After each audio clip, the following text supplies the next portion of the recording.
Ross here, and today I'm going to do something a little different. It's called Before Thoughts, and what that is I take a game, I take a look at it, and I'll see if it's going to be good or bad. And today I'm going to do Hill Sharrered Memories. Now, before we start, I just want to know I'm a huge Silent Hill fan. I have Silent Hill 1 on my PlayStation 3, I have Silent Hill 2, Silent Hill 3, I have Silent Hill 4, but a friend's borrowing it, and once I get it back, I can be able to play it. And I also have Silent Hill Homecoming. And what I'm going to do is I'm going to split the video in pieces so that way I don't have to do all one take like I did in my last video. And here we begin. My thoughts. To me, I'm actually looking forward to this. I don't think it's going to be a quick cash-in like they did in Origins, or something that didn't work well enough like they did in Homecoming. It looks like they actually are trying this. And people still think it's going to be some sort of remake. It's not really, because a remake is where you have the same exact thing, except the graphics are better and they add maybe like one new thing. But a reimagining is where you take the story and completely change it, except maybe have like the same characters' names, and you can be able to change them as well. But to me, the first Silent Hill game was just average. I mean, the first half was really, really scary. I mean, I was really intense. But the second half just kind of went downhill. Like, the last level, which is Otherworld, was kind of freaky, and the final boss was, but it didn't really do that well. Hopefully this game is either better or just as good. First, we're going to take a look at the characters, starting with Harry Mason. Harry Mason is the main hero of Silent Hill. Here's a picture of what he looks like in Silent Hill 1. In Shattered Memories, Harry Mason looks a little more dorkier, and also has weaker to explain the whole not fighting. To me, I think he looks pretty good, and he also is the first main character to have glasses. Well, I noticed it. Next up is Sybil Bennett. In the original game, Sybil Bennett is a police officer from another town who helps Harry Mason find his daughter, and later in the game, you have a choice whether she lives or dies.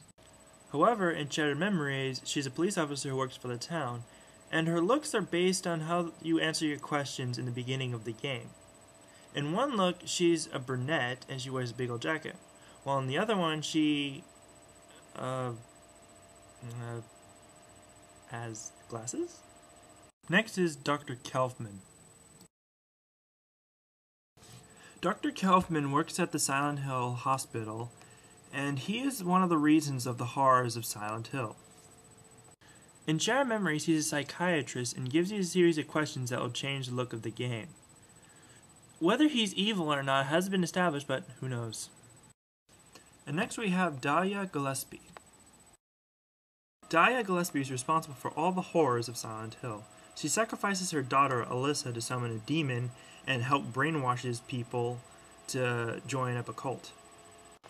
Dahlia Gillespie looks surprisingly young in this one. We're not even sure if she's behind it, or we're not even sure if she had a daughter at all.